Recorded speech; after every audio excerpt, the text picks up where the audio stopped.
वाधिकं सुखे समस्ति विश्वं सुरः। सुरभि गैया, प्यारी गैया। गैया का एक नाम क्या है? सुरभि। कपिला, कपिला व्यस्त को कपिलम धरणो। यदि कोई गैया के ऊपर अपने सुबह सुबह जाकर के कोमल हाथों से ऐसे सेवा कर दे तो उसकी बीपी के मरीज को, शुगर के मरीज को बीमारी से मुक्ति मिल सकती। इतनी प्यारी गैया। बोली राधे राधे। जय जय श्री राधे। दया क्षमा सवातो हो सदा सन्नः विपतो महान्। अन्यत्रे सदा अवितं लोकस्य हे भवन्तु माधवा मधु गुरुकुलम। इदं तरुणे प्रसाद्यतो। गाय के दूध से प्रसाद बनाया हुआ भगवान को अति प्रिय लगता है। गाय का दूध पीने वाला बच्चा अधिक बीमार नहीं पड़ता। गाय का दूध पीने वाला बच्चा इंग्लिश ऐसे बोलता है जैसे हम संस्कृत फटाफट बोल लेते हैं। गाय का दूध पीने वाले बच्चे की हाइट बढ़ती रहती है जैसे खजूर। प्रेम बंध अति ही कठिन जैसे पेड़ खजूर, और पंछी को छाया नहीं फल लागत अति दूर। ऐसे ही वो व्यक्ति दूध पीने वाला, हम पशु की बात नहीं कर रहे हैं, हम गैया की बात कर रहे हैं। कैसी? सुवत सुकुमारी कसुले व्यस्कम तस्के दुध्यम हा। जो देसी गैया हो, जिसके ऊपर टांट रहती हो, सामने पीछे बैठी है, वो देसी ही है। बता विश्वास की नहीं।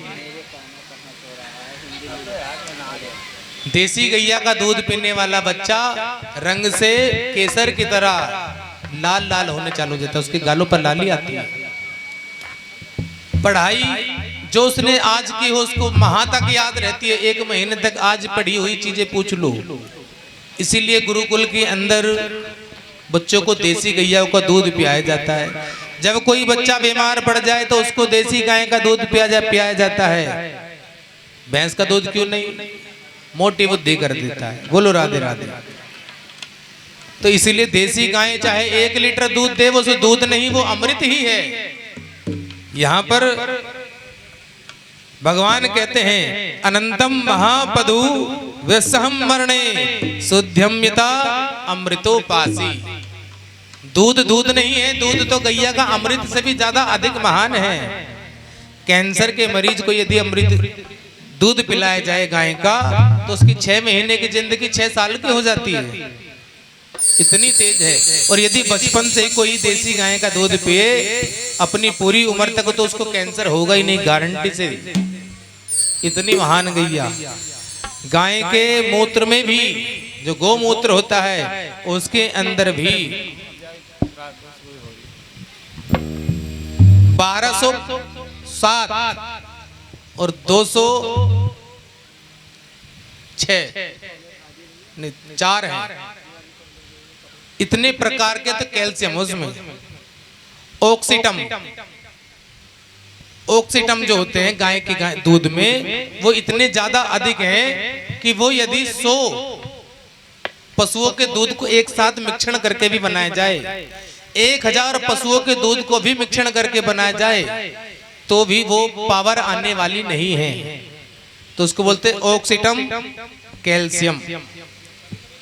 जो कैल्शियम की भरपूर मात्रा है, या तो अंकुर के अंदर है या फिर गाय के दूध में। अंकुर समझते हो?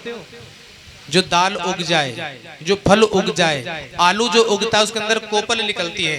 फल को बीज जमीन में गिर दो, उसमें से जो कोपल निकलेगी, नव पल्लव अनुके मधुआ, उसके अंदर से मधुमक्खी और भंवरा मधु निकालने आता है। बासी पत्ते या बासी फूल पर से कभी भंवरा आकर के नहीं बैठेगा। जिस प्रकार भंवरा फूल को देख करके मोहित हो जाता, खिलते हुए फूल को देख करके, उसी प्रकार देसी गाय को दूध देख करके मन प्रसन्न हो जाता है, और मन कपूती बुद्धि सिद्ध्यातः, कभी भूल नहीं पाता। ऐसा लिखा है। जगते धातु सदा सुखम पितृवे दुध्यान। वो जगत में कभी खुश नहीं रह सकता जिसने गाय का दूध ही धारण न किया हो, सदा दुखी बनी रहता है। जिसके घर पर गाय का दान निकलता हो, देसी गैया का, जर्सी नहीं, अमेरिकन नहीं, दोगली नहीं, जर्सी नहीं होनी चाहिए। दोगली ना हो, कपिला ना हो, सीधी देसी गैया, शुद्ध देसी गैया। तो उसके दूध को पीने से व्यक्ति तंदुरुस्त होता है, बुद्धि तेज होती है, बुद्धि का तेज बढ़ता है। और आज गाय माता ने क्या कहा, एक बच्चे को जन्म दे दिया, आए और आकर के, कथा नहीं होगी, बस विश्राम दिया जा रहा, समय ज्यादा अधिक हो गया है, एक भजन करेंगे उसके उपरांत आरती। लेकिन पहले दोनों बच्चों का नामकरण कर लें। जो धुंधकारी, जो धुंधली देवी ने बच्चे को जन्म दिया, उसका नाम रखा गया धुंधकारी, सीधे शब्दों में कह देते हैं। और जो गाय माता ने जिस बच्चे को जन्म दिया, गौ विख्यातम करणे गौ कते हम गौ कहा कन्ना, जिसके गांव के समान कान हो वो गौ कन्ना, गौ कर्ण, गौ कर्णम विख्यातः, उनका नाम गौकर्ण पड़ गया, क्योंकि उनके कान गाय के जैसे थे और पूरा शरीर मानव के जैसा था। मात्र कान गाय के जैसे होने से, जैसे किसी का बच्चा काला हो तो उसको क्या कहते हैं, कलवा, उसका नाम थोड़ी ना, वो उसका कलर है। क्योंकि आज कथा का तो ज्यादा अंदर चले गए। और एकादशी के लिए हम आपको बता देते हैं, यदि एकादशी में कोई भी व्यक्ति जिसकी उम्र 5 साल हो और वो अन्न ग्रहण कर ले सनातन, मान लो आपने मंगल का व्रत रखा तो पुण्य मिलेगा, पाप नहीं लगेगा। सोमवार का व्रत रखा, पुण्य मिलेगा, पाप नहीं लगेगा। बृहस्पति का, शुक्र का, शनिचर का, किसी भी दिन का यदि आपने पूरे हफ्ते में व्रत रखा तो आपको उसको पुण्य मिलेगा, लेकिन पाप नहीं लगेगा। यदि आपने एकादशी का व्रत नहीं रखा तो आपके वो सारे बल, सारे व्रत, सारे त्याग सब व्यर्थ बेकार हो गए। 1 लाख सोमवार के व्रत और 1 एकादशी का व्रत बराबर है। 1 लाख, 10,000 गाय का दान और 1 एकादशी का व्रत बिल्कुल बराबर है। 100 सोमती मावस और 51 शरद पूर्णिमा का स्नान 1 एकादशी के ही बराबर है।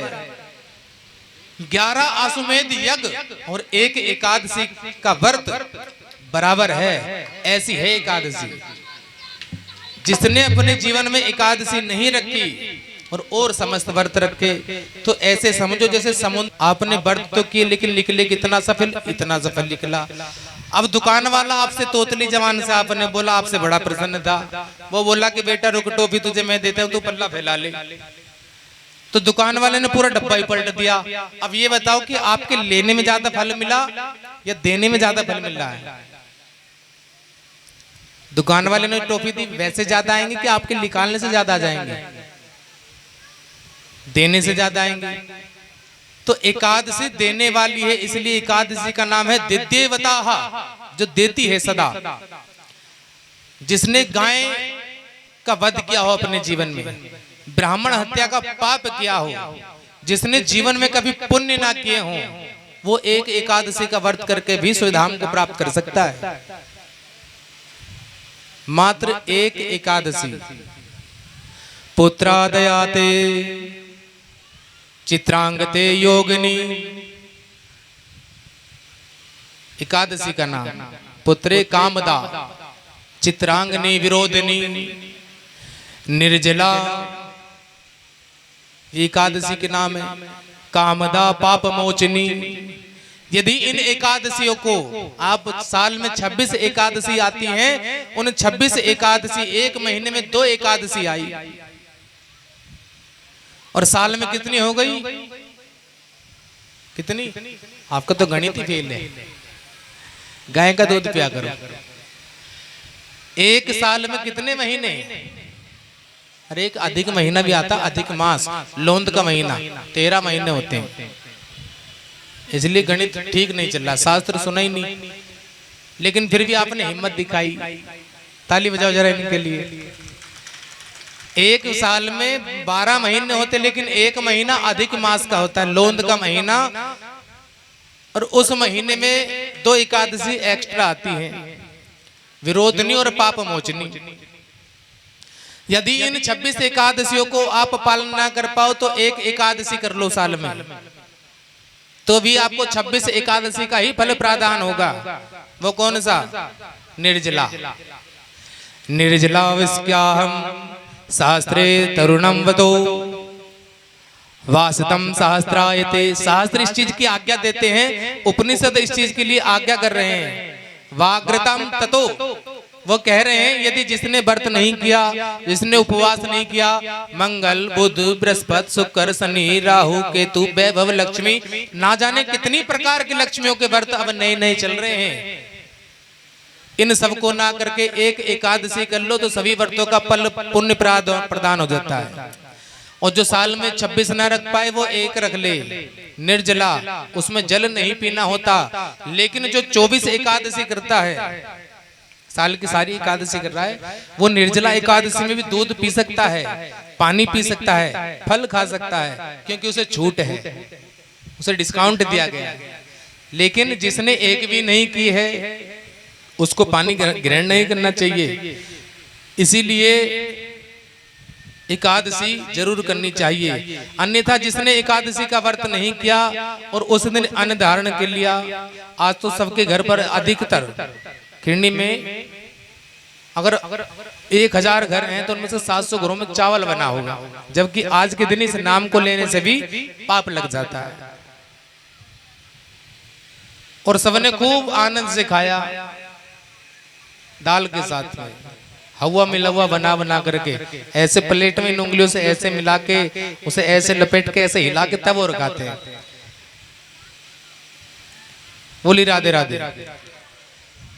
इसलिए अगली बार, ये तो आपका मौका हाथ से गया, अगली बार जब एकादशी आए तो एकादशी का व्रत सभी को करना। और उसको करना कैसे? 10वीं की रात्रि में नीम की दातून से दातून कर लो, कुल्ला करके सो जाओ।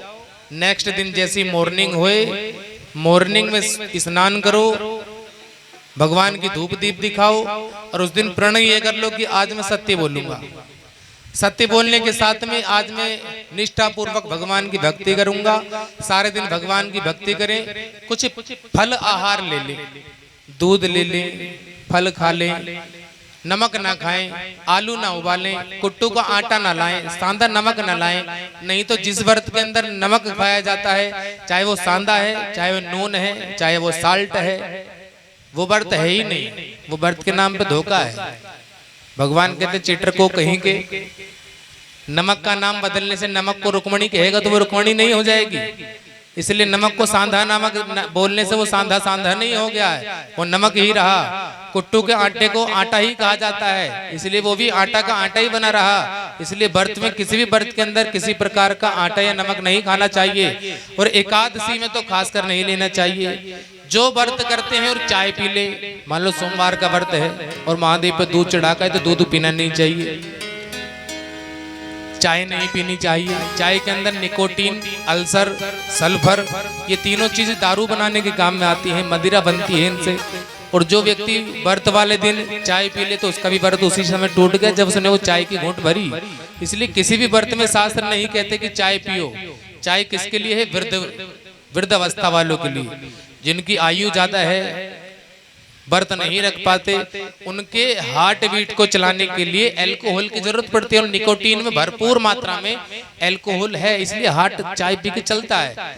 लेकिन यदि जवान अवस्था में, युवा अवस्था में चाय पी लो तो बुद्धि तो घटेगी, उम्र भी घटेगी, जल्दी अधिक बाल सफेद होंगे, आंखों की रोशनी चली जाएगी, और यहाँ पर काले काले डार्क सर्कल आने चालू हो जाएंगे, और पिंपलों को तो खजाना ही निकलेगा पूरा।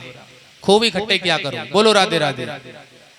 इसलिए कभी भी व्रत में चाय नहीं पीनी चाहिए, क्योंकि खाली पेट में आंतों को और ज्यादा नुकसान पहुंचाती है वो। इसलिए हो सके तो दूध पिए, चाय ना पिए।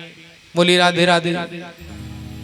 एकादशी में जब नेक्स्ट दिन व्रत खुल जाए, खोलने के समय पर सूर्य उदय हो, स्नान करो, थोड़ा चावल बनाओ, खीर बना लो, खिचड़ी बना लो, भात बना लो, भेदड़ी बना लो, और तब बना करके उसको थोड़ा सा गैया को जिमाओ और उसको फिर पान कर लो। थोड़ा थोड़ा अल्पाहार में बना लो। और अगर ना बन पाए, जल्दी में लगता है कि त्रयोदशी लगने वाली है, तो एक दाना उठा करके भी आप खा सकते हो कच्चा ही, तो भी आपका व्रत खुल जाएगा और व्रत पूर्ण भी होगा। द्वादशी में, एकादशी में कोशिश करें कि कम चीज खाने का मौका मिले। ऐसा नहीं कि आज फास्ट है तो फास्ट ही हो गई, सारा दिन मुंह चल ही रहा है। फास्ट रखने का मतलब फास्ट नहीं है, फास्ट का मतलब स्लो होता है। तो इसलिए एकादशी जब करो या फिर कोई भी व्रत आप कर रहे हो, हम ये नहीं करें कि व्रत ना करो। हमने कहा कि पुण्य जरूर मिलेगा, लेकिन यदि एकादशी नहीं रखोगे तो पाप भी लगेगा। एकादशी में तुलसी नहीं तोड़नी चाहिए। सोमवार की पूजा करने वाले को कभी बेलपत्र नहीं तोड़ना चाहिए।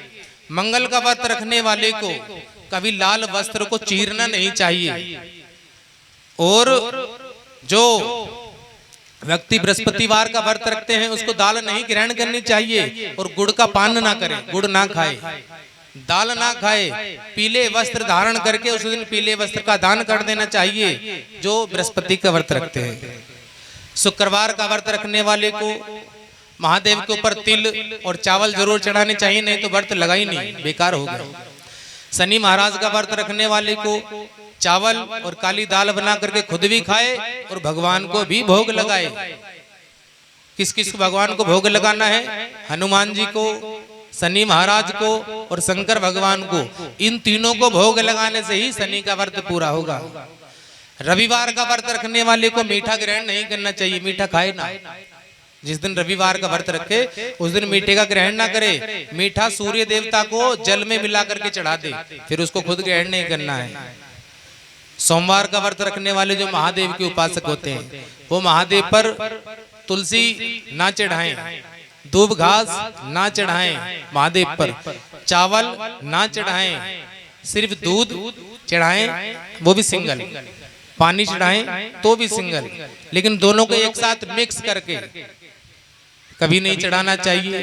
ऐसा भी अपराध है, शास्त्रों में लिखा है, साहित्य पुराण के अंदर है। यदि कोई दूध और जल एक साथ मिला करके चढ़ा देता है तो उसको अपराध लगता है, पाप लग जाता है। इसलिए दूध और जल को मिला करके नहीं चढ़ाना चाहिए। दूसरा, अक्षय पात्र के अंदर जल के लोटे में कभी भी पहले पानी भर लेते हैं और उसके बाद में गंगा जल गिरते हैं। गिरते हैं ऐसे कि नहीं है?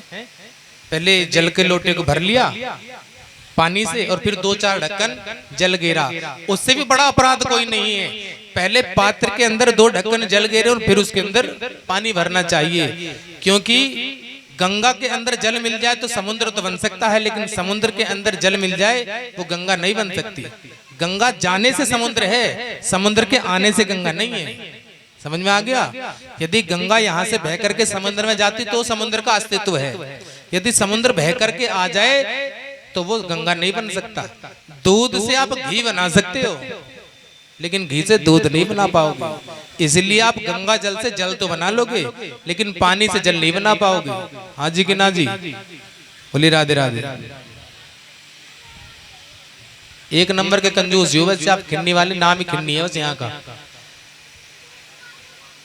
बोलो राधे राधे, प्रेम से बोलो, पूरे भाव से बोलो। आइए आप कथा को यहीं विश्राम देते हैं।